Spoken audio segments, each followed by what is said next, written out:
Hi students, welcome to Impact IAS Academy. Last 2 videos நம்ம பார்த்திருந்தோம் TNPSC Group 1 examsல unit 3 and unit 6 இது ரெண்டுத்துலயும் ப்ரீவியஸ் இயர் क्वेश्चंस என்னென்ன டாபிக்ஸ் கேட்டிருக்காங்க, அடுத்து என்னென்ன டாபிக்ஸ் வரப்போகுதுன்ற பார்த்தோம். சரி, இப்போ அதோட தொடர்ச்சியாக நெக்ஸ்ட் நம்ம பார்க்கக்கூடியது யூனிட் 4, ஓகேங்களா? அதாவது இந்தியன் பாலிட்டி, இந்திய அரசமைப்பு அந்த பாடத்திட்டத்துல இருந்து என்னென்ன क्वेश्चंस கேட்க போறாங்க, இதுக்கு முன்னாடி என்னென்ன டாபிக்ஸ் கேட்டிருக்காங்கன்றத ஜஸ்ட் ஓவராலா ரீகேப் பார்த்துடலாம். சரி, ஃபர்ஸ்ட் பாருங்க யூனிட் 4 பாலிட்டி. இப்போ முதல் விஷயம், இந்த யூனிட் 4ல இந்திய அரசமைப்புல இருந்து நமக்கு எத்தனை क्वेश्चंस ரெப்ரசென்ட் பண்ண போறாங்கன்னா 40 क्वेश्चंस. அப்ப இதுக்கு முன்னாடி நடந்த டிஎன்பிஎஸ்சி குரூப் 1 எக்ஸாம்ஸ்ல அவுட் ஆஃப் 175 ஜிஎஸ் क्वेश्चंसல 40 क्वेश्चंस வரல. அது முன்ன பின்ன என்ன இருந்தது, 40 பிளஸ் இருந்ததுக்கு 35 to 40 ரேஞ்ச், அந்த ரேஞ்சில இருந்திருக்கு. சரி, அப்ப இந்த டிஎன்பிஎஸ்சி குரூப் 1 எக்ஸாம்ஸ்ல இப்போ நமக்கு 40 क्वेश्चंस வரப்போகுதுன்றது தெளிவா சொல்லிட்டாங்க.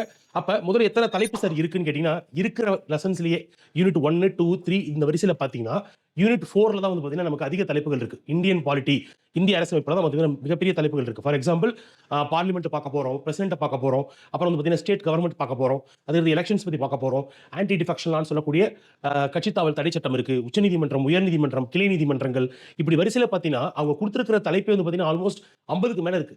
அப்ப 50க்கு மேல இருக்கக்கூடிய தலைப்புல இருந்து 40 கேள்விகள் கேட்க போறாங்கன்னு போது இதுல கூடவே நமக்கு கரண்ட் அஃபேர்ஸும் கேட்க போறாங்க. ஓகேங்களா? அப்ப நடப்பு நிகழ்வுகளும் இருக்க போகுது. அப்ப எந்தெந்த கேள்விகளை நடப்பு நிகழ்வு வந்து எதிர்பார்க்கலாம், எந்தெந்த கேள்விகளை பழைய தகவல் வந்து எதிர்பார்க்கலாம் அப்படின்னு சொல்லி என்ன பண்ணலாம், ஒரு சின்ன ரீகேப் பார்த்துடலாம். சரி, அப்ப முதல் தலைப்பா பாருங்க, பிரிச்சிருக்கிற ஃபர்ஸ்ட் டாபிக் என்னன்னா ஹிஸ்டாரிக்கல் பேக்ரவுண்ட், வரலாற்று பின்னணி. இந்திய அரசியலமைப்பு உருவானதன் வரலாற்று பின்னணி. அப்ப எடுத்த உடனே இந்திய அரசியலமைப்பு உருவாயிடுச்சா, இந்தியாவுக்கு என்று ஒரு அரசியலமைப்பு எழுதப்பட்டது. அப்ப எப்ப இருந்தது, முதல் இந்தியாவுக்குள்ள யார் வந்திருந்தாங்கன்னு பாத்தீங்கன்னா ஐரோப்பியர்கள்ல போர்ச்சுகீஸ் வந்திருந்தாங்க. அப்ப போர்ச்சுகீஸுக்கு அடுத்து பாத்தீங்கன்னா படிப்படியாக ஒவ்வொரு ஐரோப்பியரா வந்திருப்பாங்க. அப்ப அதுல ஆங்கிலேயர்கள் சொல்லக்கூடிய பிரிட்டிஷ்காரன் வந்திருப்பாங்க. அப்ப பிரிட்டிஷ் இந்தியாவுக்குள்ள வந்த பின்னாடி அவங்க கொண்டு வந்த முதல் சட்டம் என்னன்னு கேட்டீங்கன்னா ரெகுலேட்டிங் ஆக்ட் ஆஃப் 1773, 1773ல ஒழுங்குமுறை சட்டம் அப்படின்னு சொல்லி முதல்ல ஒரு சட்டம் கொண்டு வந்தாங்க. எப்பவுமே போட்டித் தேர்வுல பாத்தீங்கன்னா இந்த முதலுக்கு கடைசிக்கு முக்கியத்துவம் உண்டு.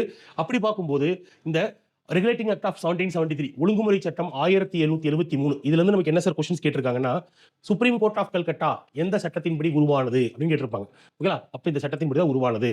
சரி, அப்ப இந்த ஒழுங்குமுறை சட்டம், அப்ப இந்த ஒழுங்குமுறை சட்டம்ன்றது இங்க ஆரம்பிச்சு கடைசியாக பிரிட்டிஷ்காரங்க இந்தியாவை விட்டு வெளியே போகும்போது கொண்டு வந்த சட்டம் தான் இந்தியன் இண்டிபெண்டன்ஸ் ஆக்ட் ஆஃப் 1947, அதாவது இந்திய விடுதலை சட்டம் 1947.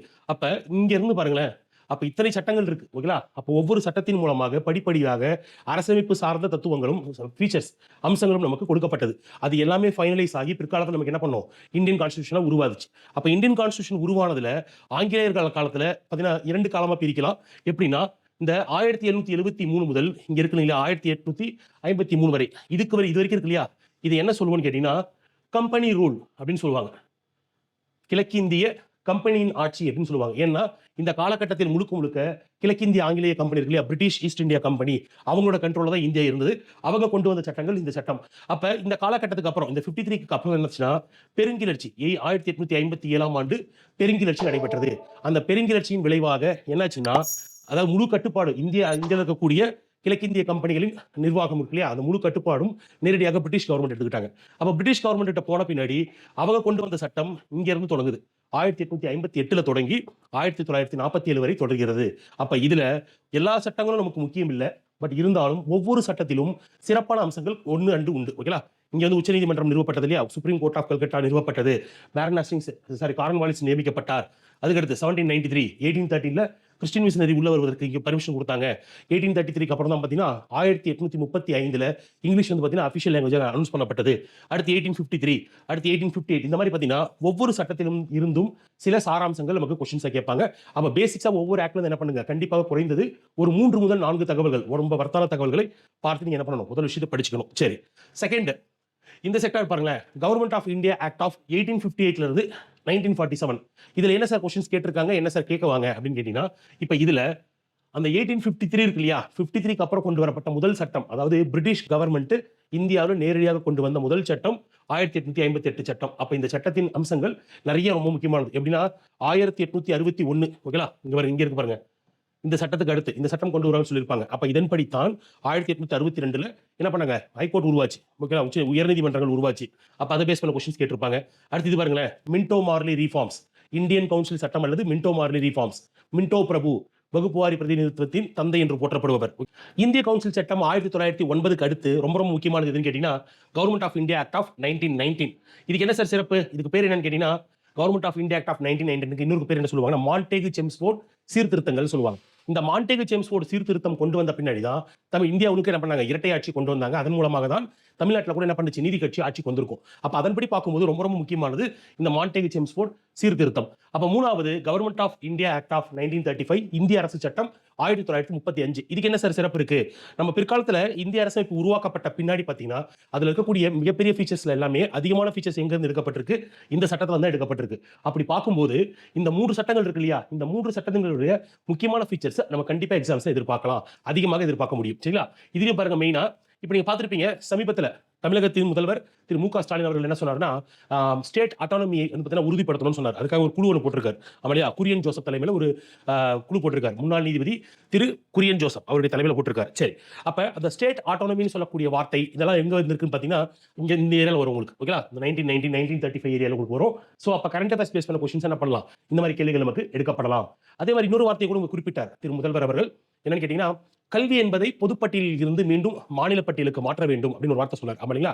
சரி, அப்ப கல்வி என்பது பொதுப்பட்டியல் என்ன, மத்திய பட்டியல் என்ன, மாநில பட்டியல் என்ன, இந்த மாதிரி விஷயங்களுக்கு ஒரு பேசிக்கா ஹிண்டா இருந்ததுன்னு கேட்டீங்கன்னா இந்த government of India act of 1935 reserved subject, transferred subject, ஒதுக்கப்பட்ட துறைகள், மாற்றப்பட்ட துறைகள், இந்த மாதிரி விஷயங்கள் முதல்ல இங்கே தான் இருந்துச்சு. அதுக்கப்புறம் உள்ள வந்து இதுல நம்ம மாத்திருப்போம். சரிங்களா? அப்ப இந்த மாதிரி விஷயங்கள் எல்லாமே கரண்ட் அஃபேர்ஸ்ல நம்ம பேசக்கூடிய நிறைய விஷயங்கள் இந்த ஏரியால நமக்கு கோரிலேட் ஆகுது. ஸோ அப்ப கண்டிப்பாக இதுல இருந்து கேள்விகள் அதிகமாக வரும்.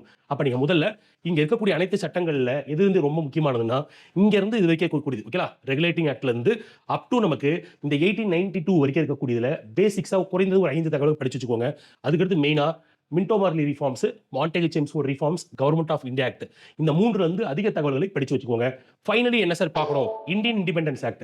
இதுல என்ன சார் முக்கியத்துவம் இருக்கு, லார்ட் மவுண்ட் பேட்டன் எந்த தேதியில் மவுண்ட் பேட்டன் திட்டத்தை அறிமுகப்படுத்தினார், அப்புறம் இந்தியாவும் பாகிஸ்தானும் எந்த தேதியில பிரிஞ்சது, ஓகே, இந்த மாதிரி விஷயங்கள் இருக்கு இல்லையா. அப்ப சின்ன சின்ன ஃபேக்ட்ஸ் தான் இருக்கு, அந்த ஃபேக்ட்ஸ் மட்டும் பார்த்து வச்சுக்கோங்க. இவ்வளவுதான் தகவல்கள். அப்ப இந்திய அரசமைப்பு உருவானதன் அடிப்படை வரலாறுல இருந்து நமக்கு கொஸ்டின்ஸ் கேட்டிருக்காங்க. இந்த முறையும் கேட்பதற்கான வாய்ப்புகள் ரொம்ப அதிகமா இருக்கு. அப்ப இந்த ஏரியாஸ்க்கு என்ன பண்ணுங்க, முதல் ப்ரிஃபரன்ஸ் கொடுக்கணும். சரி, அடுத்த ப்ரிஃபரன்ஸ் என்ன sir, making of the constitution. ஓகேங்களா? Making of the Indian constitution. அப்ப எடுத்த உடனே ஒரு சட்டங்கள் உருவாக்கப்பட்டது, இந்த சட்டங்களின் வழியாக எடுத்த உடனே கான்ஸ்டியூஷன் உருவாச்சா அப்படின்னு கேட்டீங்கன்னா மேக்கிங் ஆஃப் த கான்ஸ்டியூஷன்ன்றது ஒரு சின்ன வரலாறு. எப்படி, கான்ஸ்டியூஷனல் அசம்பிளி அதுல இருந்து கொஸ்டின்ஸ் கேட்கறாங்க. அப்ப இந்திய அரசியலமைப்பை உருவாக்குன பின்னாடி உருவாகிற காலகட்டத்தில் அதுல பின்னாடி இருந்து பணி செஞ்சாங்க இல்லையா, எடுத்த உடனே எழுதியிருக்க முடியாது. அப்ப அது எழுதுவதற்கு முதல்ல யார் எழுதணும், அந்த குழுவில் யாரெல்லாம் இருக்கணும் அப்படின்னு டிசைட் பண்ணிருப்பாங்க இல்லையா, அதுக்கு பேர் தான் கான்ஸ்டியூஷனல் அசம்பிளி, அரசியலமைப்பு நிர்ணய சபை. முதலாக கான்ஸ்டியூஷன் அப்படின்ற வார்த்தையை யார் சொன்னாரு, என் ராய். இந்த மாதிரி தகவல்கள் எல்லாமே உங்களுக்கு இந்த ஏரியாக்குள்ள வரும். அப்ப கான்ஸ்டியூஷனல் அசம்பிளியும் முதல் மீட்டிங் எப்போ நடந்துச்சு, யார் முதல் தலைவராக இருந்தார், முதலாக யார் 2 பேரும் வந்து வைஸ் பிரசிடென்ட்டாக இருந்தாங்க, ஃபர்ஸ்ட் எப்போ கூடுச்சு, எத்தனை செஷன்ஸ் கூடுச்சு, அப்புறம் கடைசியாக கூடின செஷன் என்ன. அப்போ இந்த மாதிரி ஒவ்வொரு விஷயங்களையும் பற்றி நமக்கு பேசிக்ஸாக கேட்பாங்க. அப்போ கான்ஸ்டியூஷன் அசம்பிளி அதோடைய உறுப்பினர்களின் எண்ணிக்கை இதெல்லாம் பேசிக்ஸாக பார்த்துக்கணும். சரிங்களா? அதுக்கடுத்து அவங்க எவ்வாறு கூடுனாங்க, எத்தனை செஷன் நடந்தது, முதல் செஷன் எத்தனை நாட்கள் நடந்தது, இதையெல்லாம் சொல்லக்கூடியது இந்த working of the constitution assembly. ஓகேலா? கடைசியாக அடுத்து பாருங்க, இதுல கமிட்டிஸ் ஆஃப் சிஏ. ஓகேலா? இது ரொம்ப முக்கியமானது பாருங்க. அப்ப இந்திய அரசமைப்பை உருவாக்கணும் முடிவு பண்ண பின்னாடி என்ன பண்றாங்கன்னா ஒவ்வொரு விஷயத்துக்கும் ஒவ்வொரு குழுக்கள் அமைக்கப்பட்டது. ஃபார் எக்ஸாம்பிள் தேசிய கொடி வடிவமைக்கிறதுக்கு ஒரு குழு அமைக்கப்பட்டது. இந்த அரசமைப்பை கைப்பட எழுதக்கூடியவங்க, ஐ மீன் ரஃப் டிராஃப்ட் பண்றதுக்கு ஒரு குழு அமைக்கப்பட்டது. இந்த மாதிரி செப்பரேட்டா குழுக்கள் இருந்தது. அதுல ரொம்ப ரொம்ப முக்கியமான ஒரு குழு எதுன்னு கேட்டீங்கன்னா டிராஃப்டிங் கமிட்டி, இந்திய அரசியலமைப்பின் வரைவு குழு அப்படின்னு சொல்றாங்க. இந்த வரைவு குழுவின் உறுப்பினர்கள் மொத்தம் 7 பேர். அதுல தலைவராக இருந்தவர் தான் அம்பேத்கர், கிருஷ்ணமாச்சாரி, அல்லடி கிருஷ்ணசுவாமி, அப்புறம் வந்து பார்த்தீங்கன்னா உங்களுக்கு மிட்டர் இருந்திருப்பாரு, அப்புறம் மாதவராவ் இருந்திருப்பாரு, KM முன்ஷி இருந்திருப்பாரு, இவங்கெல்லாம் உறுப்பினர் இருந்திருப்பாங்க. அப்ப இந்த டிராஃப்டிங் கமிட்டி இருக்கு இல்லையா, இந்த டிராஃப்டிங் கமிட்டி ஃபர்ஸ்ட் எப்போ ரிப்போர்ட் கொடுத்தாங்க, எத்தனை நாட்கள் எடுத்துக்கொண்டார்கள் எழுதுவதற்கு, இந்த மாதிரி தகவல்களை நம்ம பார்ப்போம். கடைசியாக எனாக்ட்மெண்ட் ஆஃப் த கான்ஸ்டியூஷன். அப்ப இவ்வாறு எழுதப்பட்ட அந்த அரசமைப்பு எந்த தேதியில் ஏற்றுக்கொள்ளப்பட்டது, நவம்பர் 26 அன்று ஏற்றுக்கொள்ளப்பட்டது. அதுக்கடுத்து ஹிந்தி பதிப்பு, இதோடைய ஹிந்தி பதிப்பு இப்ப எப்படி இருக்கு, ஏன் சார் இது இருக்கு, இப்ப ரீசெண்டா பார்த்திருப்பீங்க TNPSC சாரி கரண்ட் அஃபேர்ஸ்ல பார்த்திருப்பீங்க, மும்மொழி கொள்கை, ஹிந்தி கொண்டு வாங்க, ஹிந்தி வேண்டாம் எல்லாம் பேசிட்டு இருக்காங்க இல்லையா. அப்ப ஹிந்தி வந்து பாத்தீங்கன்னா இந்திய அரசமைப்பு ஹிந்தி பதிப்புல எப்படி எழுதப்பட்டது, அது எந்த பார்ட்ல இருக்கு, எந்த ஆர்டிகல் வழி சொல்லுது அப்படின்ற விஷயங்களை கேட்பாங்க. ஸோ அப்போ இதெல்லாம் பேசிக்ஸாக பார்த்துக்கிறீங்க. இதுக்கு அடுத்து வேற என்ன சார் முக்கியம், salient features of the Indian Constitution. இதுல வந்து பாத்தீங்கன்னா உங்களுக்கு ஸ்டாட்டிஸ்டிக்கல் டேட்டா கேட்க மாட்டாங்க, ஸ்டேட்மெண்ட் கொஸ்டின் தான் கேட்பாங்க. எப்படி, உலகிலேயே எழுதப்பட்ட மிகப்பெரிய நீண்ட அரசமைப்பு எது, இந்தியாவோடது. இந்தியாவோட அரசமைப்பானது நெகிழும் தன்மையும் கொண்டது, நெகிழா தன்மையும் கொண்டது, ரிஜிட் அண்ட் ஃபிளெக்சிபிள். அதை வந்து சரியான விஷயத்தை ப்ரூவ் பண்ணுங்க. இந்த மாதிரி பேசிக் ஸ்டாட்ஸ் கொடுத்து தான் கேட்பாங்க. ஸோ அப்போ இந்த salient features கேட்பாங்க. அடுத்து பாருங்களேன், ரொம்ப ரொம்ப முக்கியமான ஒரு area, sources of the constitution. இதை நீங்க பார்த்து வச்சுக்கோங்க. இந்த இதுல என்ன சார் முக்கியமா பார்க்கணும், ஃபார் எக்ஸாம்பிள் எந்த நாட்டிடம் இருந்து எந்த அம்சம் எடுக்கப்பட்டது, ஓகேங்களா? இப்போ டிபிஎஸ்பி எங்கிருந்து எடுக்கப்பட்டது, அயர்லாந்து. அதுக்கு பார்த்தீங்கன்னா ஃபண்டமெண்டல் ரைட்ஸ் எங்கிருந்து எடுக்கப்பட்டது, அமெரிக்கால இருந்து எடுக்கப்பட்டது. ஃபண்டமெண்டல் டியூட்டிஸ் ரஷ்யால இருந்து எடுக்கப்பட்டது. இந்த மாதிரி பைகேமரலிசம், அதாவது ஈரவை சட்டமன்றம், இந்த மாதிரி விஷயங்கள் எங்கிருந்து எடுக்கப்பட்டது, இதுல இங்கிலாந்துல இருந்து எடுக்கப்பட்டது. இந்த மாதிரி சோர்ஸ் கொடுத்து எங்கிருந்து எடுக்கப்பட்டது. இது ப்ரீவியஸ் இயர் கொஸ்டின்ஸ்ல பலமுறை கேட்டிருப்பாங்க. அப்ப இதுக்கு என்ன பண்ணணும், ஒரு டேபிள் இருக்குது, டேபிளை மட்டும் நீங்க படித்தீங்களா போதுமானது, இதுல இருந்து படிச்சு முடிச்சிடலாம். ஓகேங்களா? அப்ப பேசிக்ஸா இதுதான் சார் ஃபர்ஸ்ட் 2 ஏரியா. அதாவது இந்திய அரசியலமைப்பு உருவானதற்கான அடிப்படை சட்டங்களை பேசிக்கா படிச்சு முடிச்சிருங்க. செகண்ட் ப்ரிஃபரன்ஸ் எதுக்கு தரீங்கன்னா, இந்திய அரசியலமைப்பு எழுதுவதற்கு அமைக்கப்பட்ட குழு என்ன, எவ்வளவு காலம் எடுத்துக்கிட்டாங்க, எவ்வளவு செலவு பண்ணாங்க, எத்தனை நாட்டில இருந்து எடுத்தாங்க, இது எல்லாமே அடிப்படை தகவல்கள். இதை முதல்ல பார்த்துக்கிட்டீங்கன்னா இதுல நமக்கு குறைஞ்சது நமக்கு கேட்கக்கூடிய 40 கேள்விகளில் இன்க்ளூடிங் கரண்ட் அஃபேர்ஸை சேர்த்து கூட என்ன பண்ணலாம், குறைந்தபட்சம் 6 ல இருந்து 8 கேள்விகள் உங்களுக்கு இந்த பகுதியில் கவர் ஆகும். ஓகேங்களா? சரி, அடுத்து இங்க இருந்து ஆரம்பிக்க போறோம். என்னன்னு கேட்டீங்கன்னா, இப்ப எழுதப்பட்டது, ஓகேங்களா, ஃபைனலா முடிஞ்சிருச்சு, எழுதி முடிச்சிட்டாங்க. அப்ப எழுதப்பட்ட இந்த அரசியலமைப்பு இருக்கு இல்லையா, இந்த அரசியலமைப்புல இருக்கக்கூடிய ஒரு பகுதி முக்கியமான ஆர்டிகல்ஸ், அதுல இருந்து கொஸ்டின்ஸ் கேட்க போறாங்க. எப்படி சார் கேட்க போறாங்க? ஃபர்ஸ்ட் எடுத்துக்கோங்க, பிரியாம்பிள், முகவுரை. அப்ப முகவுரையில என்ன சார் கொஸ்டின்ஸ், பாசிபிள் கொஸ்டின்ஸ் இருக்கு. முதல்ல முகவுரைனா அந்த முகவுரை இருக்கக்கூடிய அந்த பேராகிராஃப், அதாவது ஒரு ஐடி கார்டு மாதிரி இருக்குன்னு சொல்றாங்க. நம்ம வந்து பாத்தீங்கன்னா நம்ம பள்ளி பாட புத்தகத்தை எடுத்து திறந்து பாத்தீங்கன்னா அதுல முன்னாடி உறுதிமொழி மாதிரி கொடுத்துருப்பாங்க, ஆமாங்களா? அப்ப அது போலவே இந்திய அரசியலமைப்புல ஸ்டார்டிங்ல கொடுத்துருக்கக்கூடிய ஒரு உறுதிமொழி மாதிரி இருக்கக்கூடிய ஒரு சிறு பதிப்பு தான் என்னன்னு கேட்டீங்கன்னா அந்த பிரியாம்பிள்னு சொல்லக்கூடிய முகவுரை. ஷார்ட்டா டிஸ்கிரைப் பண்ணிருக்காங்க, ஒட்டுமொத்த அரசியலமைப்பையும் ரொம்ப ஷார்ட்டா குறுகிய வார்த்தையில டிஸ்கிரைப் பண்ணிருக்காங்க. அதுக்கு பேர் பிரியாம்பிள்னு சொல்றோம் அல்லது முகவுரைன்னு சொல்றோம். அப்ப அந்த முகவுரையில் இருக்கக்கூடிய வார்த்தைகள் இருக்கு இல்லையா, அந்த வார்த்தைகள் எப்போது திருத்தம் செய்யப்பட்டது, அல்லது முகவுரை என்பது முதல் யாரால் முன்மொழியப்பட்டது, எப்போது ஏற்றுக்கொள்ளப்பட்டது, அப்ப முகவுரை தொடர்பான முக்கியமான வழக்குகள் என்ன, what are all the important cases related to the preamble, இது எல்லாம் தான் சார் கொஸ்டின்ஸை கேட்க போறாங்க. ஃபார் எக்ஸாம்பிள் அந்த ஆர்டரை வரிசைப்படுத்துக, ஓகேலா? For example democratic, socialist, secular, அது எந்த ஆர்டர்ல இருக்கு அதை கேட்கறாங்க. அப்படி இல்லைன்னா சோசியலிஸ்ட்ன்ற வார்த்தையை முதல்ல பயன்படுத்தணும் யாரு, அதுக்கடுத்து டெமோக்ரஸி அப்படின்றது எந்த லாங்குவேஜ் வந்து எடுக்கப்பட்டது, இப்படி கொஸ்டின்ஸ் கேட்பாங்க. ஓகேலா? அப்ப பிரியாம்பிள் நீங்க என்ன பண்ணணும், கண்டிப்பா முக்கியத்துவம் கொடுக்கணும் முகவுரைக்கு, சரிங்களா? அதுக்கடுத்து யூனியன் அண்ட் இட்ஸ் டெரிட்டரி, இதுல என்ன சார் கொஸ்டின்ஸ் இருக்கு. அப்ப யூனியன் அண்ட் டெரிட்டரின்னு சொல்லும்போது இந்தியாவில் இருக்கக்கூடிய மாநிலங்கள் இருக்கு இல்லையா, தற்போது உள்ள மாநிலங்களை பத்தி கொஸ்டின்ஸ் கேட்கலாம். நம்பர் ஆஃப் ஸ்டேட்ஸ் எவ்வளவு இருக்கு, நம்பர் ஆஃப் யூனியன் டெரிட்டரிஸ் எப்போ இருக்கு, மொழிவாரி மாநிலங்கள் எப்போது பிரிக்கப்பட்டது, ஓகேங்களா? அதுக்கடுத்து எந்தெந்த மாநிலங்கள் வந்து பார்த்தீங்கன்னா இதுக்கு முன்னாடி part A B C D அந்த மாதிரி கொடுத்துருந்தாங்க. இதற்கு முன்னாடி யூனியன் டெரிட்டரியா இருந்து தற்போது மாநிலமா இருக்கக்கூடியது எது, இருக்கக்கூடிய எந்த யூனியன் பிரதேசத்திற்கு அதற்கு என்று தனியாக உயர்நீதிமன்றம் உள்ளது, இந்த மாதிரி ஃபீச்சர்ஸ் எல்லாம் கேட்பாங்க யூனியன் அண்ட் டெரிட்டரிஸ். ஓகேங்களா? சரி, அடுத்து பாருங்க, வேற என்ன சார் கேட்பாங்க, சிட்டிசன்ஷிப், ஸ்டார் போட்டு வச்சுக்கோங்க. சிட்டிசன்ஷிப்ல இருந்து எந்த எக்ஸாம்ஸ் நடந்தாலுமே சிட்டிசன்ஷிப் நமக்கு ஒரு கேள்வி உண்டு. குடியுரிமை சம்பந்தப்பட்டது. அப்ப குடியுரிமை சட்டம் எப்போது போடப்பட்டது, இந்த யாருக்கெல்லாம் இந்திய குடியுரிமை கூட வழங்கப்படலாம், என்ஆர்ஐ டே இருக்கு இல்லையா, ஜனவரி 9 நம்ம பார்த்திருப்போம், என்ஆர்ஐ டே செலிப்ரேட் பண்றோம். அப்ப அதை சம்பந்தப்பட்ட கொஸ்டின்ஸ் கரண்ட் அஃபேர்ஸா இருந்தா கேட்கலாம். அப்ப குடியுரிமைன்னு சொல்லக்கூடிய சிட்டிசன்ஷிப்ல இருந்து எப்பவுமே ஒரு கேள்வி கண்டிப்பாக உண்டு. ஒன்னு சட்டமாக இருக்கலாம் அல்லது அமெண்ட்மெண்ட் இருக்கு இல்லையா, சட்ட திருத்தம், குடியுரிமை திருத்த சட்டம் கீழ்கண்ட எந்த ஆண்டு மேற்கொள்ளப்பட்டது, அல்லது கீழ்கண்ட குடியுரிமை சட்டம் 2019 தொடர்பாக கீழ்கண்டவற்றுள் எது சரியானது, அப்படின்னு வந்து கேள்விகள் கேட்கலாம். ஸோ அது ரொம்ப முக்கியமானது, பார்த்துக்கோங்க. சரி, அடுத்து பாருங்க, அடுத்து ஒரு 3 ஏரியா இருக்குங்க சார். இந்த 3 ஏரியாவை மோஸ்ட்லி என்ன பண்றாங்கன்னா கம்பைல் பண்ணி கேட்கறாங்க. அப்படி இல்லை என்ன பண்றாங்கன்னா ஆர்டிகல்ஸோ அமெண்ட்மெண்ட்ஸோ எதா ஒன்று கண்டிப்பா உண்டு. இதுல இருந்து நமக்கு குறைஞ்சபட்சம் இந்த 3 பகுதி இருக்கு இல்லையா, ஃபண்டமெண்டல் ரைட்ஸ் அடிப்படை உரிமைகள், directive principles of state policy அரசுக்கு நெறிமுறை கோட்பாடுகள், ஃபண்டமெண்டல் டியூட்டிஸ், இதை 3மே கம்பைல் பண்ணி இங்க இருந்து பார்த்தீங்கன்னா ஆர்டிகல் 14 தொடங்கி 51 ஏ வரைக்கும் இருக்கு, 51 ஏ. ஓகேங்களா? அப்ப இதுக்குள்ள பாத்தீங்கன்னா ஒன்னு ஆர்டிகலா கொஸ்டின் கொடுக்குறாங்க. ஃபார் எக்ஸாம்பிள் குழந்தைகள் வந்து பாத்தீங்கன்னா வேலைக்கு பணியமர்த்தப்படக்கூடாது என்று சொல்லக்கூடிய ஷரத்து எது, அப்படி கேட்கலாம். அப்படி இல்லையா, அனைவருக்கும் இப்ப ரீசெண்டா பார்த்திருப்பீங்க இந்தியா இந்து முஸ்லீம் பிரச்சனை வந்துட்டு இருக்கு. அப்ப வக்பு வாரியம் ரீசெண்டா நியூஸ்ல வந்துட்டு இருக்கு, பார்த்திருப்பீங்க. அப்ப மத ரீதியாக கல்வி நிலையங்களோ இந்த மாதிரி விஷயங்களை அமைப்பதற்கு எந்த ஷரத்து வழிவகை செய்கிறது, இந்த மாதிரி அன்றாடம் நம்மளுடைய டே டு டே லைஃப்ல வரக்கூடிய விஷயங்கள் என்ன பண்ணுவாங்கன்னா இந்த ஃபண்டமெண்டல் ரைட்ஸோ டியூட்டிஸோ டிபிஎஸ்பில வச்சு என்ன பண்ணுவாங்க, கொஸ்டின்ஸா கேட்பாங்க. இப்ப சமீபத்தில் கள்ளச்சாராயம் குடிச்சு நிறைய பேர் இறந்து போனாங்க. அப்ப காந்தியன் பிரின்சிபல்ஸ்ல அரசு வந்து பாத்தீங்கன்னா மதுபானத்தை விருப்பம் இருந்தால் விற்கலாம் அல்லது விற்கக்கூடாது என சொல்லக்கூடிய ஷரத்து எது, இந்த மாதிரி விஷயம் கவர் பண்ணலாம். அப்ப கண்டிப்பாக இந்த ஏரியால நீங்க பாத்தீங்கன்னா எதிர்பார்க்கக்கூடிய கேள்விகள் 3 இருந்து ஒரு 4 கேள்விகளை தாராளமாக எதிர்பார்க்கலாம். ஓகேங்களா? ரொம்ப சின்ன ஏரியா தான். முதல் விஷயம், இருக்கிற பேசிக்ஸா நீங்க படிக்கக்கூடிய ஆர்டிகல்ஸ் எப்பவுமே 01 இருந்து 51A டிஃபால்ட்டா படிச்சிருப்பீங்க. ஓகேங்களா? கம்பல்சரி இதை மனப்பாடம் செஞ்சாலும் தெரிஞ்சு வச்சிருக்கணும். அதுல குறிப்பிட்டு பாத்தீங்கன்னா இந்த ஷரத்துகள் 14 தொடங்கி 51A வரைக்கும் முழுக்க உங்களுக்கு தெளிவா தெரியும். ஓகேங்களா? மேட்ச்ல கேட்பாங்க. ஒரு 4 ஆர்டிகலை கொடுத்து ரைட் சைட்ல கொடுத்து மேட்ச்ல கேட்பாங்க. அப்படி இல்லையா, தவறான இணை எது அப்படின்னு கேட்பாங்க. அப்ப இதுக்கு நீங்க ரொம்ப முக்கியத்துவம் கொடுக்க வேண்டிய ஏரியா இது, சரிங்களா? அடுத்து என்ன சார் கேட்கறாங்க, இந்திய அரசமைப்புல இருக்கக்கூடிய ஷரத்துகள் இருக்கு இல்லையா, இம்பார்ட்டன்ட் ஆர்டிகல்ஸ், அதை நான் வந்து பார்த்தீங்கன்னா உங்களுக்கு லிஸ்ட் கொடுக்குறேன். அந்த இம்பார்ட்டன்ட் ஆர்டிகல்ஸ் வந்து மோஸ்ட்லி கொஸ்டின்ஸ் கேட்கறாங்க. இம்பார்ட்டன்ட் ஆர்டிகல் ஸ்டார் போட்டு வச்சுக்கோங்க. எப்பவுமே இந்திய டிஎன்பிஎஸ்சி எக்ஸாம்ஸ் அல்லது யூபிஎஸ்சி எக்ஸாம் எதுவாக இருந்தாலும் இம்பார்ட்டன்ட் ஆர்டிகல் முக்கிய ஷரத்துகள் இல்லாமல் ஒரு கேள்வி கிடையாது. ஸோ முக்கிய ஷரத்து வந்து டிஃபால்ட்டா ஒரு கொஸ்டின் கண்டிப்பா உண்டு. செகண்ட், இம்பார்ட்டன்ட் அமெண்ட்மெண்ட், சட்ட திருத்தங்கள். அப்ப இது வரைக்கும் வந்து பார்த்தீங்கன்னா இந்திய அரசியலமைப்புல கிட்டத்தட்ட ஒரு 106 சட்ட திருத்தங்கள் இருக்கு. ஓகேங்களா? அவுட் ஆஃப் 106ல ஒரு 45 வந்து ரொம்ப ரொம்ப முக்கியமானது. ஓகேங்களா? 45 இருக்கு. ஃபார் எக்ஸாம்பிள் ஃபர்ஸ்ட் அமெண்ட்மெண்ட் அவ்வளவு முக்கியம் கிடையாது. அதுவே 7th அமெண்ட்மெண்ட் ரொம்ப ரொம்ப முக்கியமானது. வெறும் நீதிமன்றங்களை பற்றியது. அதுக்கடுத்து 11th இருக்கு, 15th இருக்கு, லாங்குவேஜ் சம்பந்தப்பட்ட 21 இருக்கு. இந்த மாதிரிலாம் பார்த்தீங்கன்னா ஒரு 45 சட்ட திருத்தங்கள் இருக்கு. இந்த 45மே எந்த ஆண்டு, ஓகேங்களா, எந்த ஆண்டு இந்த சட்ட திருத்தம் மேற்கொள்ளப்பட்டது, இதனுடைய முக்கியமான அம்சம் என்ன, ஃபீச்சர்ஸ் என்ன, லாங்குவேஜ் சம்பந்தப்பட்ட அஃபிஷியல் லாங்குவேஜ் சம்பந்தப்பட்ட அமெண்ட்மெண்ட் என்ன, இந்த மாதிரி விஷயங்களை பார்த்து வச்சுக்கோங்க. கண்டிப்பா இதுல இருந்து நமக்கு கேள்விகள் இடம்பெறும். அப்ப இம்பார்ட்டன்ட் ஆர்டிகல், இம்பார்ட்டன்ட் அமெண்ட்மெண்ட் டிஃபால்ட்டா நமக்கு 2 கேள்வி உண்டு. அது இன்கேஸ் இன்க்ரீஸ் ஆச்சுன்னா 4, 5ன்னு கூட போகலாம். ஆனா 2 கேள்வி டிஃபால்ட்டா நமக்கு உண்டு. சரிங்களா? சரி, அடுத்த டாபிக் ரொம்ப ரொம்ப முக்கியமானது சார். ரீசெண்டா பார்த்திருப்பீங்க, தமிழக ஆளுநர் இருக்கார் இல்லையா, திரு ஆளுநர் ஆர்.என். ரவி அவர்களுக்கும் தமிழக முதல்வர் திரு மு.க. ஸ்டாலின் அவர்களுக்கும் இடையே கடுமையான உரசல் ஏற்பட்டு இருக்கு ரிகார்டிங் ரிலேஷன்ஷிப். அப்ப மத்திய அரசுக்கும் மாநில அரசுக்கும் இருக்கக்கூடிய உறவுகள் சமீபத்தில் ரொம்ப ரொம்ப முக்கியமானது. கண்டிப்பா ஒரு கொஸ்டின் இருக்கு.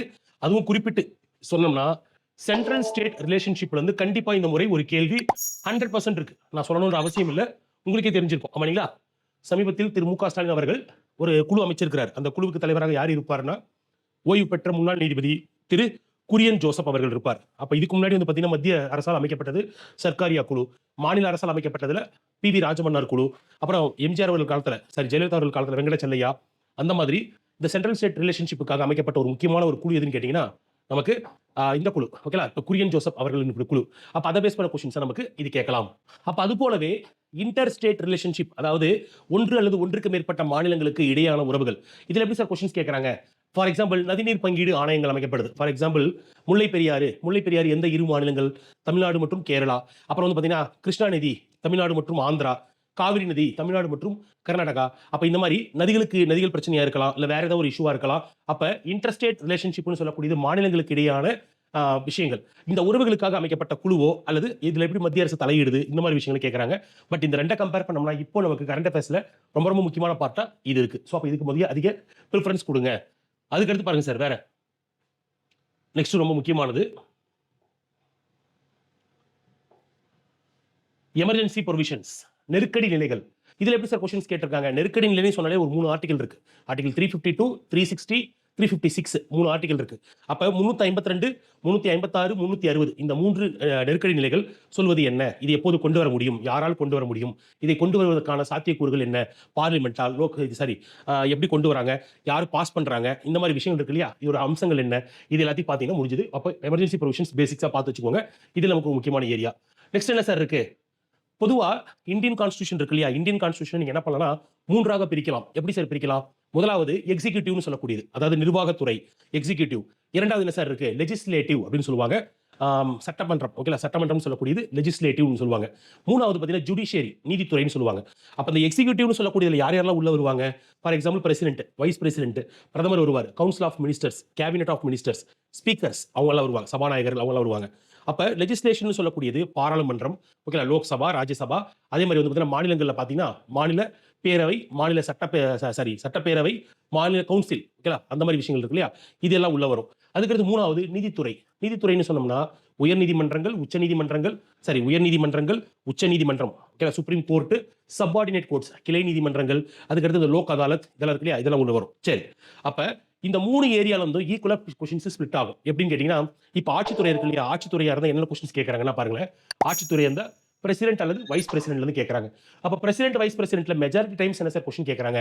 இவர்களுடைய அதிகாரங்களை பேஸ் பண்ண கொஸ்டின்ஸ் கேட்கறாங்க. ரொம்ப ரொம்ப முக்கியமா கேட்டாங்கன்னா, ரொம்ப டெப்தா கேட்கணும், அதான் கேட்கறாங்க. எப்படி இவர் இருக்காரு இல்லையா, குடியரசுத் தலைவர் எந்த ஷரத்தின் மூலமாக அவர் வந்து என்ன பண்றாருன்னா, ஒருவருக்கு தூக்கு தண்டனை கொடுக்கப்பட்டிருக்குன்னா அந்த தூக்கு தண்டனை ரத்து செய்யும் அதிகாரத்தை கொண்டிருக்கிறார். அல்லது குடியரசுத் தலைவர் டிஃபால்ட்டா வந்து பார்த்தீங்கன்னா எந்த ஷரத்து மூலமாக பாராளுமன்றம் முதல் முறை கூடும்போது முதல் பேச்சு அவர் அளிக்கிறார். இந்த மாதிரி விஷயம் கேட்கறாங்க. இல்ல ஸ்டாட்டிஸ்டிக்கல் டேட்டாவா போனாங்க, எப்படி கேட்பாங்க? பிரசிடென்ட் இருக்கார் இல்லையா, இதுல வந்து எந்த பிரசிடென்ட் வந்து பார்த்தீங்கன்னா பதவியிலேயே இருக்கும்போது முதலாக இறந்தார். அதுக்கடுத்து எந்த பிரசிடென்ட் இருக்கும்போது இந்த பில் வந்து பார்த்தீங்கன்னா பாஸ் ஆச்சு. ஃபார் எக்ஸாம்பிள் தமிழுக்கு செம்மொழி அந்தஸ்து கொடுத்தாங்க இல்லையா, செம்மொழி அந்தஸ்து கொடுக்கப்படும் போது யார் வந்து குடியரசுத் தலைவராக இருந்தார்? யாரு? அப்துல் கலாம் அவர்கள் இருந்தார். அப்புறம் முதல்ல ஃபைட்டர் ஜெட்ல டிராவல் பண்ணது யாரு? முதல்ல தாழ்த்தப்பட்ட வகுப்பில் இருந்து தேர்வு செய்யப்பட்ட முதல் ஜனாதிபதி யாரு? அதே மாதிரி முதல் பெண் ஜனாதிபதி யாரு? இந்த மாதிரி ஃபேக்ட்ஸ் பேஸ் பண்ண கொஸ்டின்ஸும் கேட்கலாம். அப்படி இல்லைன்னா ஆர்டிகல்ஸ் பேஸ் பண்ண கொஸ்டின்ஸ் கேட்கலாம். இது வைஸ் பிரசிடென்ட் அல்லது பிரசிடென்ட் இல்ல. ஓகேவா? Next prime minister and cabinet. பிரதமர். அப்ப பிரதமர் பத்தி கொஸ்டின்ஸ் கேட்டா இதுக்கு முன்னாடி என்ன சார் கேட்டிருக்காங்க? கீழ்கண்டவற்றின் எவற்றின் தலைவராக பிரதமர் டிஃபால்ட்டா இருப்பார்? நிதி ஆயோக் அதுல இருப்பார். அந்த மாதிரி விஷயங்கள் இருக்கு இல்லையா? அப்ப பிரதமர், அப்புறம் கேபினெட், அவருடைய அமைச்சரவை. அப்ப அமைச்சரவையில வந்து பாத்தீங்கன்னா எத்தனை உறுப்பினர்கள் இருக்கலாம்? ஃபார் எக்ஸாம்பிள் மத்திய அமைச்சரவை இருக்கு இல்லையா? அதுல வந்து அதிகபட்சமாக எத்தனை உறுப்பினர்கள் இருக்கலாம்? அது ஐ மீன் எத்தனை மினிஸ்டர்ஸ் இருக்கலாம்? இன்க்ளூடிங் சீஃப் மினிஸ்டர் எத்தனை பேர் இருக்கலாம்? அது எந்த அமெண்ட்மெண்ட்ல கொண்டு வந்தாங்க? இந்த மாதிரி விஷயங்கள் நமக்கு கேள்விகளை கேட்கறதுக்கு சான்ஸ் இருக்கு. அடுத்து பார்லிமெண்டரி ப்ரொசீஜர்ஸ். இது எப்படி சார் படிக்கிறது? ஒன்றும் இல்லைங்க சார். 0 ஹவர்னா என்ன? பூஜ்ய நேரம்னா என்ன? கேள்வி நேரம்னா என்ன? ஸ்டார் குறியிட்டப்பட்ட கேள்விகள் பச்சை கலர்ல இருக்குமா? எல்லோ கலர்ல இருக்குமா? இந்த மாதிரி சார் இதுக்கெல்லாம் நான் எங்க சார் ரெஃபர் பண்றது? பள்ளி பாட புத்தகத்துல இல்லையே. நான் திரும்ப தான் சொல்றேன். நமக்கு பள்ளி பாட புத்தகத்துல இதுல எங்கெங்கெல்லாம் தலைப்புகள் கொடுத்திருக்காங்களோ அந்த தலைப்புகளுக்கு அதிக முக்கியத்துவம் கொடுத்து அந்த தகவல்களை படித்துக் கொள்ளுங்கள். பிற தகவல்களுக்கு லட்சுமிகாந்த் புக்கு அல்லது கா வெங்கடேசன் இருக்காரு இல்லையா? அவருடைய புத்தகங்கள் நம்ம கண்டிப்பா பார்த்தாகணும். ஏன் சார் அவசியமா? நான் அது ரெஃபரன்ஸ் புக்கு பார்த்து ஆகணுமான்னு கேட்டீங்கன்னா, பாலிட்டி கொஸ்டின்ஸை பொறுத்த வரைக்கும் நமக்கு பள்ளி பாட புத்தகங்களில் அவ்வளவு தகவல்கள் போதாது. ஸோ நம்ம வெளியே தகவல்கள் பார்த்து தான் ஆகணும். கூடவே ப்ரீவியஸ் இயர் கொஸ்டின் பேப்பர் நீங்க பார்க்கணும். ஏன் sir previous year question paper பார்க்குறேன்? எப்படி ஏன்னு கேட்டீங்கன்னா, இப்போ ஃபார் எக்ஸாம்பிள் நான் சொன்னேன், பிரசிடென்ட்ல இருந்து உங்களுக்கு கேள்வி கேட்கணும். பிரசிடென்ட்ல இருந்து கேள்வி கேட்கறோம் அப்படின்னு முடிவு பண்ணா, இதுக்கு முன்னாடி கேட்டிருக்கிற கேள்விகள் எப்படி கேட்டிருப்பாங்க? பிரசிடென்ட்டுக்கு எதெல்லாம் ரொம்ப முக்கியமோ அதுல தான் கேள்வி கேட்டிருப்பாங்க. ஆமா இல்லையா? அப்ப இந்த முறையும் கேள்விகள் இடம்பெறும் போது அதே தலைப்பில் மறுபடியும் இடம்பெறுவதற்கு அதிக வாய்ப்பு இருக்கு. அப்ப நீங்க ஃபர்ஸ்ட் ப்ரிஃபரன்ஸ் என்ன பண்ணணும்? பள்ளிப்பாட புத்தகத்தை முடிக்கிறீங்க. இரண்டாவது என்ன பண்றீங்கன்னா, நான் சொன்ன புத்தகங்கள் இருக்கு இல்லையா? அந்த புத்தகங்களை பாக்குறீங்க. ஒன்னு இங்கிலீஷ் மீடியமா இருந்தா திரு லட்சுமிகாந்த் அவருடைய புத்தகம், அதே தமிழா இருந்தா கா வெங்கடேசன் சார் அல்லது பிரகதீஷ்குமார் அவர்கள் பப்ளிகேஷன்ஸ்ல வந்து திரு சதீஷ்குமார் அவர்கள் புத்தகங்கள். இந்த மாதிரி இந்திய அரசமைப்புக்கு நிறைய புத்தகங்கள் தமிழ்ல இருக்கு. அப்ப அதை எடுத்து என்ன பண்ணுங்க? இந்த தகவல்களை படித்து முடிச்சிருங்க. ஓகேங்களா? Finally PYQ previous year questions நீங்க ரிவைஸ் பண்ணலாம். நெக்ஸ்ட் பாருங்க. இப்போ நம்ம பார்த்தது இந்த பார்லிமெண்ட். இதுல என்ன சார் கொஸ்டின்ஸ் வேற என்ன இருக்கு? இந்த பார்லிமெண்டரி ப்ரொசீஜர்ல ஒண்ணுல பாத்தீங்கன்னா 2023ல புதிய பாராளுமன்ற வளாகம் திறக்கப்பட்டது. அப்ப பழைய பாராளுமன்ற வளாகத்திற்கும் புதிய பாராளுமன்ற வளாகத்திற்கும் இருக்கக்கூடிய பேசிக் டிஃபரன்சஸ் எப்படி? பழைய பாராளுமன்ற வளாகத்துல லோக்சபால வந்து பாத்தீங்கன்னா இவ்வளவு பேர் தான் உட்கார முடியும்னு இருந்துச்சு. ஆமா இல்லையா? சோ அதற்காக தான் புதுசே கட்டினாங்க. அப்ப புதிய பாராளுமன்ற வளாகத்துல லோக்சபா இருக்கைகள் எத்தனை? 888. ராஜ்யசபா இருக்கைகள் எத்தனை இருக்கு? ஓகேங்களா? அப்ப ரெண்டுமே ஆட் பண்ணா 1372 வர மாதிரி இருக்கு. அப்ப பீகாக் ஸ்டைல், அப்புறம் வந்து தாமரை வடிவம், இந்த மாதிரி பீமல் பட்டேல் டிசைன் பண்ணாரு. அந்த செங்கோல் யார் டிசைன் பண்ணாரு? இந்த மாதிரி ஃபேக்ட்ஸ் எல்லாமே நம்ம டெலிகிராம் சேனல்ல PDF போட்டிருக்கேன். அது ஒன்ஸ் எடுத்து படிச்சிருங்க. கேள்விகள் அதிலும் இருந்தும் இடம்பெறுவதற்கு அதிக வாய்ப்புகள் இருக்கு. சரிங்களா? அப்ப பாராளுமன்ற ப்ரொசீஜர் முடிச்ச உடனே இங்க நம்ம பார்த்தோம் இல்லைங்களா? நிர்வாகத்துறையில மத்திய அளவுல பார்த்தோம் இல்லைங்களா? அதே மாதிரி இங்க மாநில அளவுல பார்ப்போம். யாரு? ஆளுநர். கண்டிப்பா கேள்விகள் உண்டு. பார்த்துட்டோம். ஆமா இல்லைங்களா? தமிழக முதல்வருக்கும் தமிழக ஆளுநர் அவர்களுக்கும் இடையே சமீபத்தில் தொடர்ந்து நியூஸ் வந்துட்டே இருக்கு. அப்ப ஆளுநருடைய அதிகாரம் என்ன? ஃபார் எக்ஸாம்பிள் ஆளுநர் வந்து சில சமீபத்தில் இந்த இது இருக்கு இல்லையா? வைஸ் சான்சலர்ஸ் நியமனம், அதாவது பல்கலைக்கழகங்களுக்கான துணைவேந்தர் நியமன மசோதாக்களுக்கு ஒப்புதல் வழங்கவில்லை. உடனே என்ன பண்ணாங்கன்னா உச்சநீதிமன்றம் என்ன பண்ணுச்சுன்னா ஆர்டிகல் 142 பயன்படுத்தி அந்த ஒப்புதலை வழங்கியிருக்கு. அப்ப இவருக்கு ஒப்புதல் வழங்க அதிகாரம் இருக்கா இல்லையா? ஏன் இல்ல? இவருடைய சிறப்பு அதிகாரம் என்ன? இந்த மாதிரி விஷயங்களை நம்ம பேஸ் பண்ணி கொஸ்டின்ஸ் கேட்பாங்க. அப்ப ஆளுநருக்கும் சீஃப் மினிஸ்டருக்கும் இருக்கக்கூடிய அதிகாரங்கள் என்ன? அவங்க எப்படி ஷேர் பண்ணிக்கிறாங்க? இதை பேஸ் பண்ண கொஸ்டின்ஸ் கண்டிப்பா நமக்கு வரலாம். அப்ப இவங்க என்ன பண்ணணும்? பார்த்து வச்சுக்கணும். சரிங்களா? அடுத்து இங்க நம்ம லோக்சபா ராஜ்யசபா பார்த்தோம் இல்லையா? பார்லிமெண்ட். அதே மாதிரி இங்க ஸ்டேட் லெஜிஸ்லேச்சர். அப்ப இதுல ஈரவை கொண்ட சட்டமன்றங்கள் எங்கெங்கெல்லாம் இருக்கு? ஓரவை. For example Tamil legislative council, legislative assembly அப்படின்னு ரெண்டா பிரிப்போம். ஓகேங்களா? அப்ப அதுல தமிழ்நாட்டில் வந்து பாத்தீங்கன்னா ஒன்லி லெஜிஸ்லேட்டிவ் அசம்பிளி, மாநில சட்டப்பேரவை மட்டும் தான் இருக்கிறது. அப்ப சட்ட மேலவை எப்போது கலைக்கப்பட்டது? இதெல்லாம் பேசிக் ஃபேக்ட்ஸ். இதை எடுத்தீங்கன்னா நீங்க பேசிக் இன்ஃபர்மேஷன்ஸ் கலெக்ட் பண்ணீங்கன்னா உங்களுக்கே கண்டிப்பா தெரியும். 10 தகவல்களும் போதுமானது. அந்த 10 நீங்க திரும்ப படிங்க. அதுல இருந்து நமக்கு கேள்விகள் இடம்பெறும். தென் நெக்ஸ்ட் அபிஷியல் லாங்குவேஜஸ், அலுவல் மொழிகள். இது ஏன் சார் அவ்வளவு முக்கியம்? இப்ப ரீசெண்டா பார்த்திருப்பீங்க தேசிய மும்மொழி கொள்கை அப்படின்னு சொல்லி பாஸ் பண்ணாங்க. நேஷனல் எஜுகேஷன் பாலிசில 3வது கட்டாயம் ஒரு மொழி படிக்கணும்னு சொல்லி. அப்ப ஹிந்தி வேண்டாம் தமிழ்நாட்டில் குரல் கொடுத்துட்டு இருக்காங்க. அப்ப உண்மையிலேயே இந்தியாவோட அலுவல் மொழி என்ன? நேற்று திரு கமலஹாசன் அவர்கள் பேசும்போது சொன்னார், இந்தியாவின் அலுவல் மொழி ஆங்கிலம் அப்படின்னு பேசினார். அப்ப இந்தியாவின் அலுவல் மொழியாக ஆங்கிலம் எப்போது ஏற்றுக்கொள்ளப்பட்டது?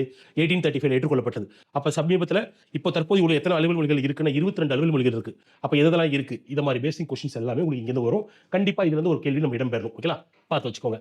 அடுத்து பாருங்க, 3வது ஒரு மிகப்பெரிய ஒரு கிளை நீதித்துறை. ஓகேங்களா? சட்டமன்றத்துறை பார்த்தாச்சு, அடுத்து எக்ஸிகியூட்டிவ் துறை பார்த்தாச்சு, நிர்வாகத்துறை. 3வதா பார்க்கக்கூடியது மிகப்பெரிய ஒரு இது நீதித்துறை. அப்ப நீதித்துறை பேஸ் பண்ண கொஸ்டின்ஸ் என்ன சார் கேட்கறாங்க? முதல் விஷயம் உச்சநீதிமன்றம். உச்சநீதிமன்றம் எந்த ஆண்டு நிறுவப்பட்டது? உச்சநீதிமன்றத்தின் நீதிபதிகள் ஓய்வு பெறும் வயது என்ன? உச்சநீதிமன்ற நீதிபதிகளின் அதிகாரம் இருக்கு இல்லையா? ஃபார் எக்ஸாம்பிள் நீதி புலனாய்வு அதிகாரம் அப்படின்னு சொல்லுவாங்க. ஓகேங்களா? ஜுடிஷியல் ரிவ்யூ இந்த அதிகாரங்கள். அதுக்கடுத்து ரிட்னு சொல்லக்கூடிய பேராணை வழங்கும் அதிகாரம். என்ன அதிகாரம் இருக்கு? இப்போ ரீசெண்டாக கூட பேசணும் இல்லையா, 5 நிமிஷத்தோட பேசியிருப்போம். அதாவது ஆர்டிகல் 142 பயன்படுத்தி உச்சநீதிமன்றம் என்ன பண்ணுச்சுன்னா, பயன்படுத்தி மசோதா ஆளுநர் அவர்களால் ஜனாதிபதியின் ஒப்புதலுக்காக அனுப்பப்பட்ட மசோதாக்களுக்கு ஒப்புதல் அளித்திருக்கு. அப்ப இந்த சிறப்பு அதிகாரத்தை எப்படி வழங்குது, இந்த மாதிரி விஷயங்கள். ஓகே, உச்சநீதிமன்றம் நிறுவப்பட்ட ஆண்டு என்ன, அப்புறம் உச்சநீதிமன்றத்துக்கு முன்னாடி என்னென்ன நீதிமன்றங்கள் இந்தியாவில் இருந்துச்சு, இதெல்லாம் பேசிக்ஸ் பார்த்து வச்சுக்கோங்க. இதுல கேள்விகள் இடம்பெறும். அதே மாதிரி கூடுதலாக இன்னொரு தகவல், உச்சநீதிமன்றத்தின் புதிய தலைமை நீதிபதியாக அடுத்து ஒருத்தர் பதவியேற்க இருக்கிறார். அவர் யாருன்றதை தெரிஞ்சா கமெண்ட்ல ஆன்சர் பண்ணுங்க. இப்ப வரக்கூடிய மே மாதத்துல இருந்து ஒரு பொறுப்பேற்க இருக்கிறார். சரிங்களா? சரி, அப்ப சுப்ரீம் கோர்ட்டுக்கு அதை பத்தி பேசிக் கொஸ்டின்ஸ் கேட்பாங்க. அதுக்கடுத்து பாருங்க, ஹைகோர்ட், உயர்நீதிமன்றங்கள். இந்தியாவில் தற்போது உள்ள உயர்நீதிமன்றங்களின் எண்ணிக்கை எத்தனை? உயர்நீதிமன்றத்தில் இருக்கக்கூடிய நீதிபதிகள் ஓய்வு பெறும் வயது என்ன? உயர்நீதிமன்றம் முதல் எங்கு அமைக்கப்பட்டது? இந்தியாவில் முதல் அமைக்கப்பட்ட உயர்நீதிமன்றம் எது? அப்படியே இல்லைனா கொஞ்சம் கீழே வந்தீங்கன்னா ரொம்ப பெரிய உயர்நீதிமன்றம் இது காம்ப்ளெக்ஸ்ல. அப்படி இல்லைனா தமிழ்நாடு மெட்ராஸ் ஹைகோர்ட் இருக்கு இல்லையா, எப்போது நிறுவப்பட்டது? இப்படி கொஸ்டின்ஸ் கேட்கலாம். அப்படியும் இல்லையா, இன்னும் கொஞ்சம் ஃபர்தரா போனோம்னா, ஒன்றுக்கு மேற்பட்ட மாநிலங்களுக்கு பொதுவாக இருக்கக்கூடிய நீதிமன்றம் எது? இப்படி கேட்கலாம். ஓகேங்களா? சரி, ஃபார் எக்ஸாம்பிள் இப்போ கேரளா எடுத்தீங்க வச்சுக்கோங்களேன், கேரளாவுக்கும் லட்சத்தீவுகளுக்கும் காமனா இருக்கக்கூடியது தான் கேரளா உயர்நீதிமன்றம். இதுவே நீங்க கல்கட்டா எடுத்தீங்கன்னா, கல்கட்டாவுக்கும் அந்தமான் நிக்கோபார் தீவுகளுக்கும் பொதுவாக இருக்கக்கூடியது கல்கட்டா உயர்நீதிமன்றம். தமிழ்நாடு எடுத்தீங்கன்னா மெட்ராஸ் ஹைகோர்ட்னு சொல்லக்கூடியது மெட்ராஸுக்கும் காமனா இருக்கும். அதே மாதிரி புதுச்சேரி ரெண்டுத்துக்கும் காமனா இருக்கும். அப்ப இந்த மாதிரி விஷயங்கள் நமக்கு கேள்வியோட இடம்பெறும். அது பார்த்து வச்சுக்கோங்க. அடுத்து ஜுடிஷியல் ரிவ்யூ சொன்னீங்களா, நீதி புனராய்வு ஒரு சிறப்பு அதிகாரம். இந்த 2 நீதிமன்றங்களுக்கு மட்டுமே இருக்கக்கூடிய ஒரு அதிகாரம். அப்ப அந்த அதிகாரத்தை பத்தி நமக்கு கொஸ்டின்ஸ் கேட்பாங்க. இது கேட்காம விட்டா ரொம்ப ரேரா, கேட்காம விட்டுட்டாங்கன்னா என்ன பண்ணுவாங்க, சப்பார்டினேட் கோர்ட்ஸ் கிளை நீதிமன்றங்களை பத்தி கேட்கலாம். அப்படி இல்லையா, டைரக்டா கொஸ்டின்ஸ் எங்க போகும்னா, லோக் அதாலத், அதாவது மக்கள் நீதிமன்றம். தீர்க்கவே முடியாத சில பிரச்சனைகள் இருக்கு இல்லையா, அந்த பிரச்சனைகளை தீர்ப்பதற்காகவே அமைக்கப்பட்டதுதான் லோக் அதாலத். இது வந்து ஆல்மோஸ்ட் எப்படின்னு கேட்டீங்கன்னா கட்ட பஞ்சாயத்து மாதிரி. அதாவது இதுல வந்து ஒரு தீர்ப்பு 2 பேரும் மியூச்சுவலா பேசுறாங்க. 10 வருஷமா வயல் வரப்பு பிரச்சனை போயிட்டு இருக்கு சார் அப்படின்னா, 2 பேருமே கூப்பிட்டு உட்கார்ந்து என்ன பண்ணுவாங்க, இரு சாராரையும் கூப்பிட்டு உட்கார வச்சு பேசுவாங்க. பேச்சின் முடிவில் கடைசி என்ன பண்ணுவாங்க, ஒரு மியூச்சுவல் அண்டர்ஸ்டாண்டிங் வந்துருவாங்க. போதும், இந்த வழக்கை முடித்துக் கொள்ளலாம். சரிங்க சார், அப்ப லோக் அதாலத்துல ஒரு தீர்ப்பு கொடுத்துட்டா நான் மறுபடியும் ஹைகோர்ட்டுக்கு போகலாமா? கண்டிப்பா முடியாது. லோக் அதாலத்னு சொல்லக்கூடியது இதுவரை தீர்க்கப்படாத பிரச்சனையை தான் தீர்த்து வைக்க போறாங்க. அப்ப தீர்த்துட்டா மறுபடியும் என்ன பண்ணக்கூடாது, வழக்காக தொடுக்க முடியாது. அப்ப சொல்யூஷன், ஃபைனல் சொல்யூஷனுக்காக அந்த லோக் அதாலத் இருக்கு. அப்ப லோக் அதாலத் முதல்ல எப்போ கொண்டு வந்தாங்க, தமிழ்நாட்டில் எப்போ கொண்டு வந்தாங்க, இந்தியாவில எப்போ கொண்டு வந்தாங்க, இதெல்லாம் நீங்க பார்த்து வச்சுக்கணும். ஓகேங்களா? இதுல இருந்து கொஸ்டின்ஸ் கேட்பாங்க. அடுத்து பாருங்க சார், ஸ்டார் போட்டு வச்சுக்கோங்க கண்டிப்பா. லோக்கல் கவர்மெண்ட், இதுல எப்பவுமே பிரிண்டிங் மிஸ்டேக் மாதிரி டிஎன்பிஎஸ்சி எக்ஸாம்ஸ் எது நடந்தாலும் இதுல இருந்து கொஸ்டின்ஸ் உண்டு. 73rd 74th அமெண்ட்மெண்ட், 73 மற்றும் 74வது சட்ட திருத்தங்கள், அது ரெண்டுமே இதை பத்தி சொல்லும். அதாவது உள்ளாட்சி நிர்வாகத்தை பத்தி சொல்லக்கூடியது, பஞ்சாயத்து ராஜ் மற்றும் முனிசிபாலிட்டிஸ் நகராட்சிகள். இதுல இருந்து கண்டிப்பா நமக்கு குறைஞ்சது 2 அல்லது 3 கேள்விகள் கண்டிப்பா உண்டு. இந்த முறை 40 கேள்வின்றதுனால சாலிடா என்ன பண்ணலாம், 3 கொஸ்டின்ஸ் தாராளமா இதுல இருந்து எதிர்பார்க்கலாம். இதை பார்த்து வச்சுக்கோங்க. சரி, அடுத்து பாருங்க sir, major part constitutional bodies, நான் கான்ஸ்டிடியூஷனல் பாடிஸ். என்ன சார் இதுக்கு வித்தியாசம்? அரசியலமைப்பு அமைப்புகள், அரசியலமைப்பு சாராத அமைப்புகள். அதாவது இந்திய அரசமைப்பு உருவாக்கப்படும் போதே அப்ப இதுக்கு இந்த அமைப்பெல்லாம் இருக்க வேண்டும் என்று முடிவு செய்யப்பட்டதுதான் கான்ஸ்டிடியூஷனல் பாடிஸ். நான் கான்ஸ்டிடியூஷனல் பாடிஸ்ன்றது பின்னாடி நம்மளோட தேவைக்கு ஏற்ப சில அமைப்புகள் உருவாக்கப்பட்டது. அது வந்து அரசமைப்பு சாராத சில அமைப்புகள் சொல்றோம். அப்ப ஆரம்பத்தில் இருந்த அமைப்புகள் என்னன்னு கேட்டீங்கன்னா, எலெக்ஷன் கமிஷன், தேர்தல் ஆணையம், யூனியன் பப்ளிக் சர்வீஸ் கமிஷன், தேசிய கமிஷன், ஜிஎஸ்டி, இதெல்லாம் பார்த்தீங்கன்னா நம்ம வசதிக்காக உருவாக்கப்பட்டது. ஓகேலா? இங்க பாருங்களேன், national commission for backward classes, அதுக்கடுத்து சிஏஜி, இதெல்லாம் இருக்கு இல்லையா? இப்போ இதுல இருந்து பார்த்தீங்கன்னா நமக்கு ரொம்ப முக்கியமானதுன்னா தேர்தல் ஆணையம். ஏன் சார் தேர்தல் ஆணையம் அவ்வளவு முக்கியமா? கண்டிப்பா முக்கியம். ஏன்னா இந்த வருஷம் தான் வந்து பார்த்தீங்கன்னா உங்களுக்கு பார்லிமெண்ட் எலெக்ஷன்ஸ் நடந்துச்சு. ஆமா இல்லையா? பார்லிமெண்ட் எலெக்ஷன் நடந்து முடிஞ்சிருக்கு. ஐ மீன் 2024 நடந்தது. ஓகேலா? அதே மாதிரி அடுத்து அடுத்த வருஷம் 2026ல தமிழகத்திற்கான சட்டப்பேரவை தேர்தல் நடக்க இருக்கு. அப்ப தேர்தல் ஆணையம் எவ்வாறு செயல்படுகிறது? தேர்தல் ஆணையத்தின் தலைவர், தற்போது இருக்கக்கூடிய தலைவர் யார்? முதல்ல இருந்த தலைவர் யார்? தேர்தல் ஆணையத்தின் தலைவருக்கு என்ன தகுதிகள் இருக்கிறது? இந்த மாதிரி விஷயம் பார்த்து வச்சுக்கோங்க. கரண்ட்ல இருக்கக்கூடிய பேரு, பர்சன்ஸ், இதெல்லாம் பார்த்து வச்சுக்கோங்க. இதே மாதிரி தான் இதுல இருக்கக்கூடிய பேசிக் இன்ஃபர்மேஷன்ஸ். ஜிஎஸ்டி கவுன்சில் என்ன, அதுல யாரெல்லாம் மெம்பரா இருக்காங்க, இந்த மாதிரி ஒவ்வொன்றை பத்தி என்ன பண்ணுங்க, பேசிக்ஸா ஒரு 5 தகவல்களை பார்த்து வைத்துக் கொள்ளுங்கள். அடுத்து நான் கான்ஸ்டிடியூட்டிவ் பாடிஸ், ஸ்டார் போட்டுக்கோங்க. இதுல கண்டிப்பா நிறைய கொஸ்டின்ஸ் வரும். ஏன்னா இது எல்லாமே நம்ம டெய்லி நியூஸ்ல பேசிட்டு இருக்கோம். ஃபார் எக்ஸாம்பிள் நிதி ஆயோக், நிதி ஆயோக் தலைவராக யார் இருந்தாரு, ஃபர்ஸ்ட் சிஇஓ யாரு, தற்போதைய சிஇஓ யாரு, அடுத்து நேஷனல் ஹியூமன் ரைட்ஸ் கமிஷன், அடுத்து பாருங்க தகவல் அறிவு உரிமை சட்டத்தின் கீழ் நிறுவப்பட்ட 2 அமைப்புகள், central information commission, state information commission, அதுக்கடுத்து சிபிஐ, சிவிசி, ஊழல் தடுப்பு ஆணையம் சொல்லக்கூடியது. அடுத்து லோக்பால், லோக் ஆயுக்தா, ரொம்ப முக்கியமானது. National investigation agency, national disaster, ரீசெண்டா பார்த்துருப்போம். இது இருக்கு இல்லையா, கேரளாவில் வயநாடு பகுதியில் மிகப்பெரிய ஒரு பேரழிவு ஏற்பட்டது, இயற்கை பேரழிவு. ஓகேலா? அப்ப அதை எப்ப காப்பாற்றினாங்க, அதில் மீட் எடுத்தாங்க. அப்ப அந்த மாதிரி தமிழ்நாட்டில் அல்லது இந்தியாவில் நடக்கக்கூடிய இயற்கை பேரிடர்களை தடுக்கும் பணி செய்யக்கூடியவர்கள் அப்போ அதை பேஸ் பண்ண கொஸ்டின்ஸ் இங்கே கேட்பாங்க. இது எல்லாம் ரொம்ப ரொம்ப முக்கியமான தலைப்புகள். சரி, இது எப்படி சார் நான் படிக்கணும்? ஒரு தலைப்புல இருந்தும் பேசிக்கா இந்த அமைப்பு எவ்வாறு உருவாக்கப்பட்டது, அதோடைய தலைவர் யாரு, அவருக்கு என்ன தகுதிகள் இருக்கு, அதோடைய பிரதான பணி என்ன, காம்போசிஷன், இது அமைப்பு என்ன, இதுக்குள்ள எத்தனை பேர் இருக்காங்க, இதெல்லாம் பேசிக்ஸா பார்த்து வச்சுக்கோங்க. இதுல நமக்கு கொஸ்டின்ஸ் கேட்பாங்க. சரிங்களா?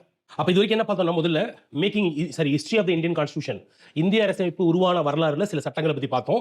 அதுக்கடுத்து மேக்கிங் ஆஃப் த கான்ஸ்டிடியூஷன், எவ்வாறு உருவானது, எங்கிருந்து என்னென்ன எடுத்தாங்க, அதெல்லாம் பார்த்தோம். அதுக்கடுத்து அரசமைப்பு இருக்கக்கூடிய அம்சங்கள் இருக்கு இல்லையா, அதை பேஸ் பண்ணி என்ன பண்ணோம், அடிப்படை உரிமைகள், சட்டங்கள், அடிப்படை கடமைகள், இதெல்லாம் பேசிக்ஸா பார்த்தோம். அதுக்கடுத்து ஆட்சித்துறை, நீதித்துறை, எக்ஸிகியூட்டிவ் அப்படின்னு 3 டிபார்ட்மெண்ட் பார்த்தோம். ஓகேங்களா? ஆட்சித்துறை, நிர்வாகத்துறை, 3வது நீதித்துறை. 3 துறை என்ன பண்ணோம், செப்பரேட்டா எப்படி கேட்க போறான்னு பார்த்தோம். அதுக்கடுத்து அரசியலமைப்பு சார்ந்த அமைப்புகள், அரசியலமைப்பை சாராத அமைப்புகள் அப்படின்றதையும் பேசிட்டோம். அடுத்து பாருங்க, பொலிட்டிக்கல் டைனமிக்ஸ், அரசியல் இயக்கவியல்.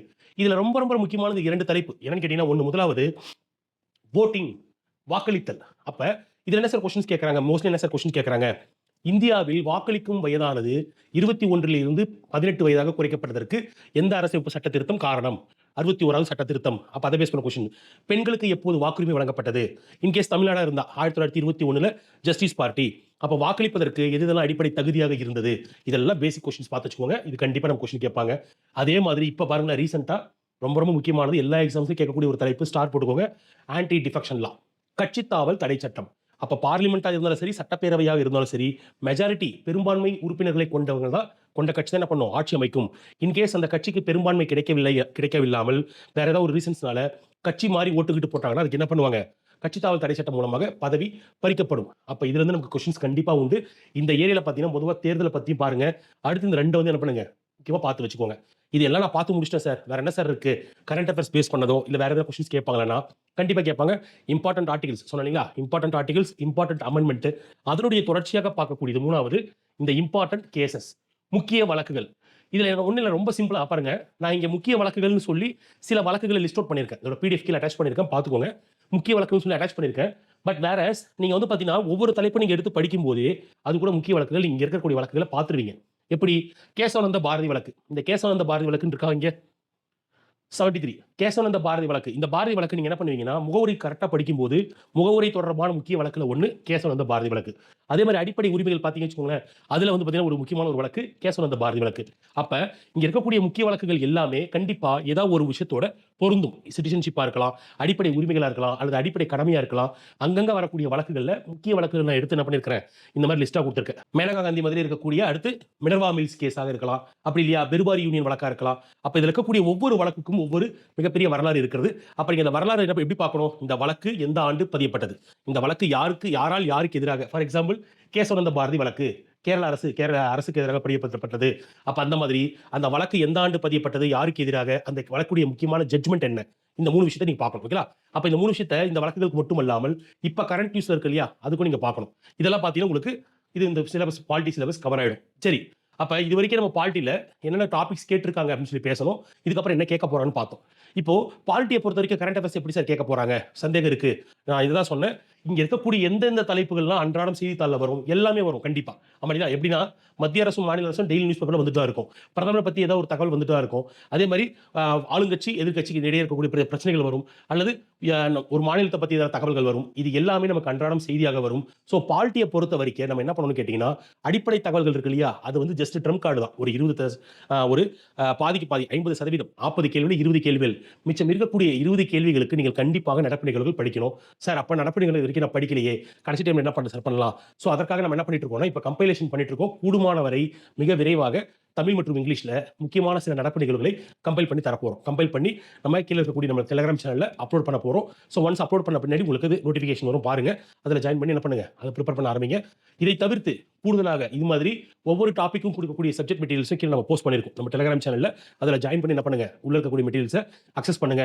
இதே மாதிரி மிச்சம் இருக்கக்கூடிய அடுத்த 3 யூனிட்டுகளுக்கும் உங்களுக்கு டீட்டெயிலாக டிஸ்கிரிப்ஷன்ஸ் தரேன். வேற ஏதாவது கூடுதல் சந்தேகங்கள் இருந்தால் கீழே கமெண்ட்ல ஆன்சர் பண்ணுங்க. TNPSC குரூப் 1, குரூப் 2, குரூப் 4 இந்த 3 எக்ஸாம்ஸ்ல எழுதக்கூடிய தேர்வுகள் எழுதக்கூடியவங்களுக்கு admissions regarding online classes, offline classes சம்மந்தமா உங்களுக்கு ஏதாவது சந்தேகங்கள் இருந்தாலும் கீழ இருக்கக்கூடிய வாட்ஸ்அப் நம்பருக்கு மெசேஜ் பண்ணுங்க. Thank you. நம்ம இதே மாதிரி ஆர்பிடி அப்படின்னு சொல்லக்கூடிய ரேபிட் டெஸ்ட் சீரிஸ் வந்து நம்ம கண்டக்ட் பண்ணிட்டு இருக்கோம். எப்படின்னா, இங்க இருக்கக்கூடிய ஒவ்வொரு தலைப்புகள் இருந்தும் நடப்பு நிகழ்வுகள், அதே மாரி பாட சம்மந்தப்பட்டது இது எல்லாமே கம்பைல் பண்ணி ஒரு ஃப்ரீ டெஸ்ட் சீரிஸ் ஆல்ரெடி போயிட்டு இருக்கு. அந்த ஃப்ரீ டெஸ்ட் சீரிஸ்ல ஜாயின் பண்றதுக்கும் கீழ லிங்க் இருக்கு. அதுல ஜாயின் பண்ணிக்கோங்க.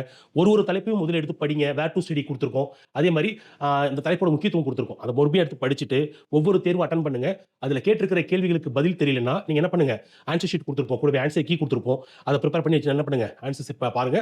அடுத்து வரக்கூடிய வீடியோல பார்க்குறேன். இதோட பிடிஎஃப் கீழ டிஸ்கிரிப்ஷன்ல இருக்கு. Thank you.